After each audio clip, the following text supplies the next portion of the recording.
I'm Marc Bondy. I'm originally from Windsor, Ontario. I currently live in Toronto, but I grew up in and trained in Windsor, actually, at the University of Windsor. And now I've lived in Toronto for 8 years. I've been an actor for over 10 now. I'm in my second decade. Imagine that.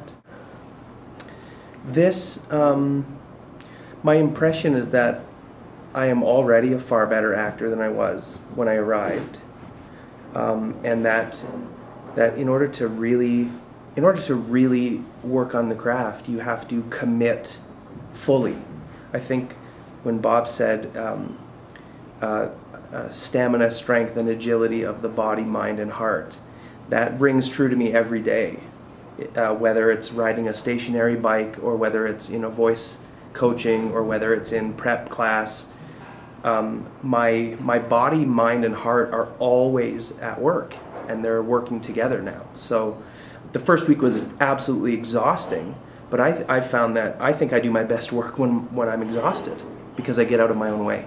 I think everything was a surprise. Improv, I think, was probably the biggest surprise, because I've been terrified of it my entire career. I've taken some improv before, and I completely seized up. But Dennis had a way of nurturing us in that process to allow us to understand that failure is actually necessary and encouraged, in fact. So I felt myself do almost a complete 180 from day 1 to day 4, just in the freedom of expression and the lack of judgment, and writing and following an impulse and not judging it or censoring it before it comes out, which I have done many times in my career. So that was probably the biggest surprise, is how easy it can be to just talk to another human being, and that true reflection of real life is actually the most compelling. That we don't have to put anything else on. That reflecting what happens human to human every day is actually what we're going for. Yeah, it felt great. I remember a specific moment in the 4th class where something came out of my mouth that was sort of negative, and I quickly figured out a way to turn it into positive, because I think we do that as human beings. I think so much of us is quick to go down that negative path, and it becomes habitual. And it's so much, and it's a life lesson. It's like in improv, the moment you go positive, the scene is like a series of dominoes. It just goes and falls, and it's free. But the moment you put that negativity or that block up, things get more difficult to deal with.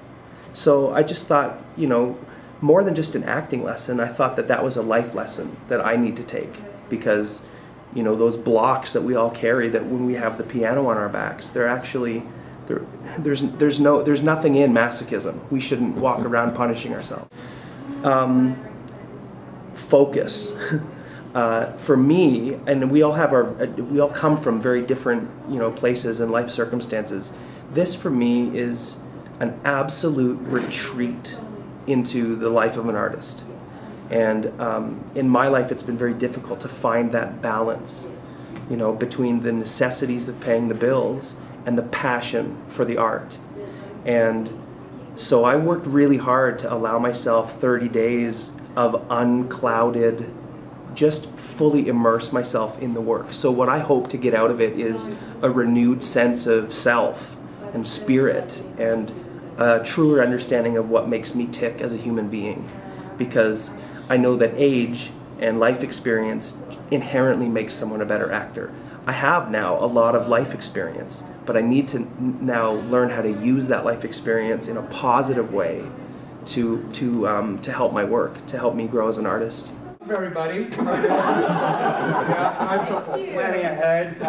Next time when we start these meetings, let's start on time, okay?